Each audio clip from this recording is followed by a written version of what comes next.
Randy Jones, Nate Colbert, Dave Winfield, Buzzy Bulacy, John Cohen. Also inducted in 2001 was the Colonel, John Cohen, became to San Diego as a broadcaster after his two previous careers as a decorated Marine aviator and World Series hero. For more than 40 years, Padres fans cherished the man who became the soundtrack to some of the greatest moments in team history.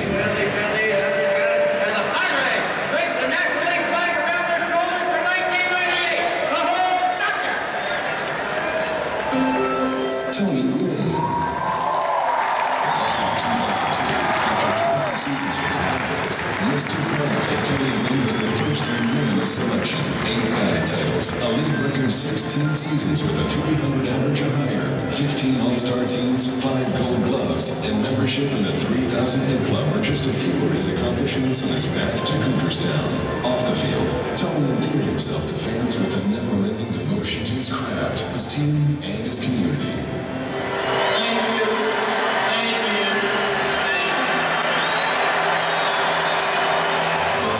Dick Williams, a manager for 21 seasons, including 4 with San Diego, Dick Williams was inducted into the Padres Hall of Fame in 2009.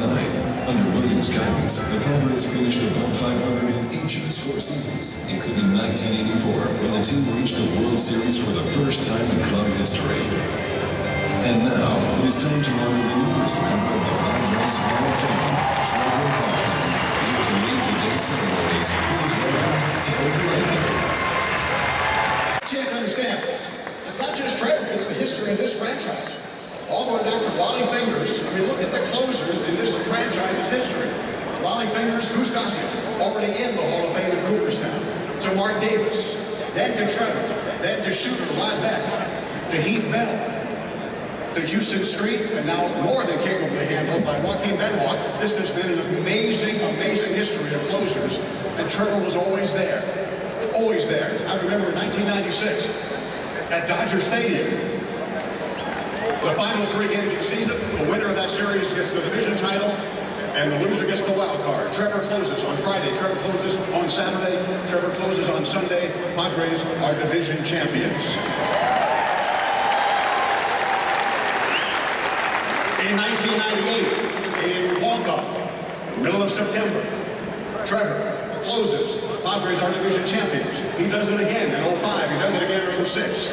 But you know the moment, the only time he did not do it, on that extra game in Colorado in 07, I thought was his proudest and finest moment. I watched him as every wave of cameraman and reporter came to see him, and he stood there after a blown save, eyes red rimmed, but stood there and answered every question, never got angry, never rolled his eyes at a question. He stood there, and I watched him, and his teammates watched him, and I thought, even beyond the ones that he clinched and closed, that was the finest moment of this man wearing that Padre jersey. And that's a fact.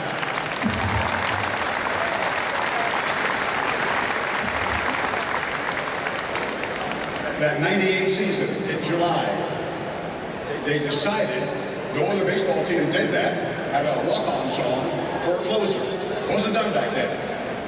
People ask us all the time, whose idea was it? It was an intern, there's a Padre front office named Chip Bowers, who is here today. He's gone from intern here to the chief marketing officer of the Golden State Warriors of the National Basketball Association.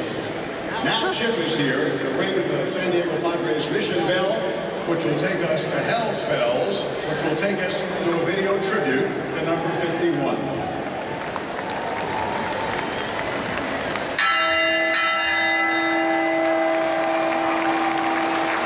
To watch it, all of us. My gosh, a privilege to broadcast it, I assure you. Now it is time to officially do what we are here to do. As you know, the Padres Hall of Fame is now being increased, being revamped, relocated, and from now on, each of the Padres Hall of Fame members, both now and going forward, will have a dedicated plaque in their honor. And you'll get a chance to see today a preview of what it will look like and what Trevor's will look like. It is now my distinct privilege and honor to induct Trevor Hoffman into the San Diego Padres Hall of Fame with the unveiling of his plaque. Ron, Peter, do the honors.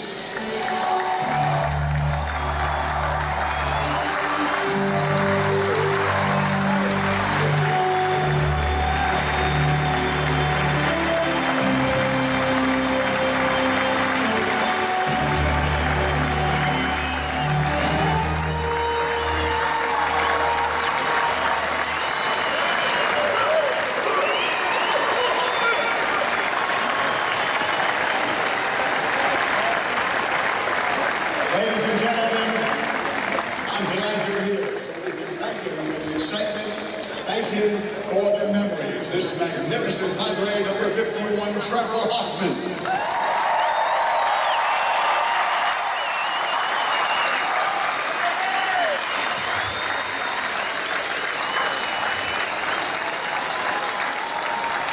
Thank you.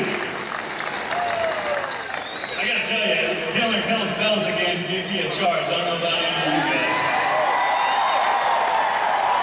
And for the last 3 years, I've been walking into Petco Park, and to be able to see number 51 on top of the batter's eye gives me this great sense of pride. And it's been amazing to be able to do that. I thank the Padres for being here, the Dodgers for being here. We've certainly enjoyed competing against you guys over the years. A great franchise, and I'm glad you're here. We understand you guys follow well with your fan base. We all understand why you guys are here, because you wanted to get more time in America's finest city. It was great to have Greg here yesterday and honor him. It's nice to see a guy that spent just a little bit of time in both organizations have such a huge impact. Doggy is one of the best. It was also great to see his teammate Tom Glavine in the induction ceremony in Cooperstown. Talk a little bit about his jersey. And I always said it's important to play for the name on the front of your jersey, not the back. But he said you always have to represent what's on the back. And I'm represented by my family tonight, the Hoffmans and the Bergs and the Manties. Thanks, guys. And the Millers. The front of that jersey says Padres. And Ron, the Silers and O'Malleys have tremendous pride in this organization and making sure that they take care of this jewel for all of us. Thank you, guys. I'd be remiss if I didn't thank the Morse family that was here for most of the tenure as a Padre. They certainly made all of us feel like family, and we wouldn't be in this building if it weren't for his determination to be here. There was a recent article about the number of catchers that I'd thrown to. The number was 41. Really was incredible. I can only imagine the number of teammates that was able to suit up with and take the field with. And I really enjoyed every moment that I had to be a part of that and cherish all that. I welcome all the teammates that I did have that are here today. Likewise with the staff, from beginning to end, from Riggleman to Boach to Blackie. These guys are still here. Blackie's still here in heart. They certainly have done an amazing job. We're lucky to have him at the helm. We're lucky to have Balsley leading our pitching staff. I'm learning more from them now, after a player, about being a staff member and player development than I probably did as a player. So thank you, guys. I got a little story. A guy by the name of Michelangelo, one of our greatest artists, was asked why he hasn't done much to his sculpture by a patron. And it's 6 or 7 months, and he walks up and goes, "You haven't done anything." He goes, "You know what? You need to look carefully, because I've added a little bit here, I've made some lines here, I've changed a little something there." You have to look, because there's little things that make perfection. Well, perfection isn't little. We recognized some people earlier, Maggie Coleman, Randy Jones, and the Gwynn family. Those are the people that I learned from when it comes to being a Padre Hall of Famer.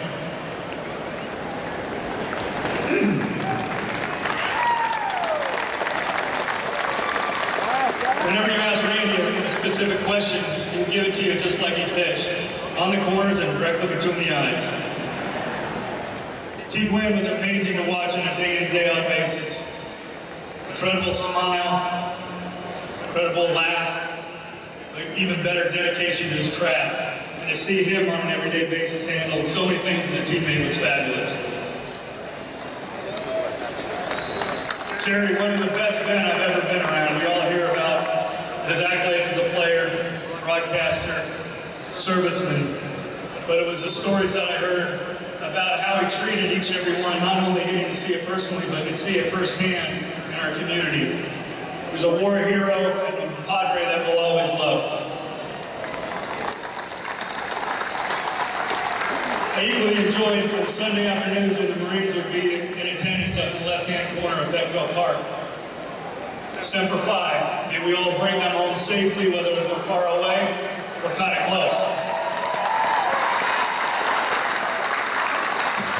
A last name with you fans.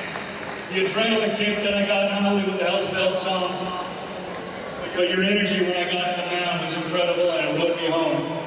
But I've been equally as impressed with the amount of love that I've encountered walking around town for the last few years, constantly saying thank you to me. Well, it was certainly my pleasure, and I say thank you to you.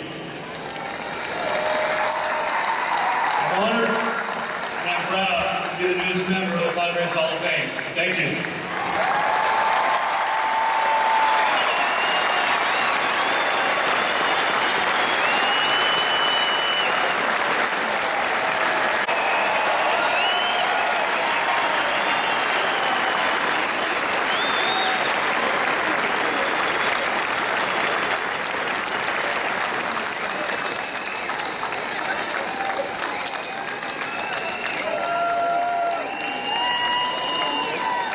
Thank you so much for being here today. We'll see many of you, and certainly him, very, very soon in the Baseball Hall of Fame in Cooperstown, New York. Thank you so much.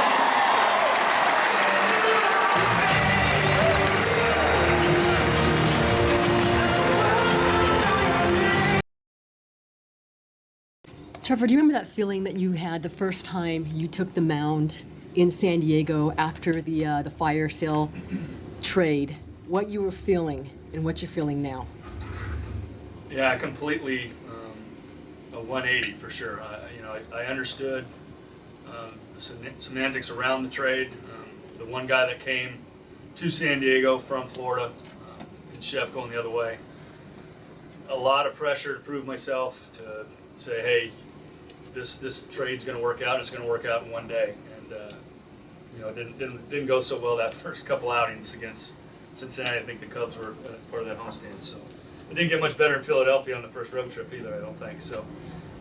But in time, I knew that with a little bit of hard work, the fan base would appreciate kind of blue collar approach and work ethic that I'd give them every day. How long did it take? How long do you think it took before I don't know. you won the fan base over? I think, it happened in '93.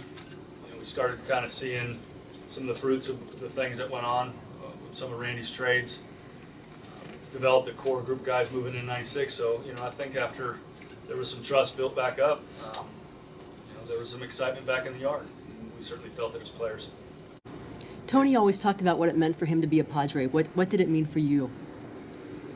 It took time. We talk about that first appearance, and I think there's a mutual respect on giving respect. I always say to get respect, you got to give it. And I think that I needed to give respect to the community of San Diego, that I understood what they were going through. And they gave me respect after they realized that I would work hard and that there was some success and that performance would transpire, and there became some synergy there. And so I won't ever think of putting myself on the same platform as Tony, having gone to school here and a full 20-year career here. But if you're going to come a close second, I certainly understand that, and I appreciate being called a Padre.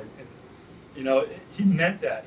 He said, "When I'm a Padre," and there's some pride there, and we have to continue to embrace that, and have to continue to let guys understand that we are proud of our uniform. Angle. Do you see any parallels at all? He was a guy that came in after the fire sale, or just or within the fire sale. And the last few years here there have been some pretty rocky times with ownership, going from one to another to maybe some stability now.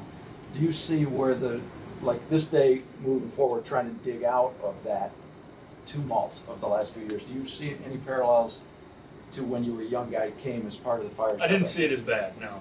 There was borderline rioting going on in the streets of San Diego, if you will. Back then. Back then. Yeah.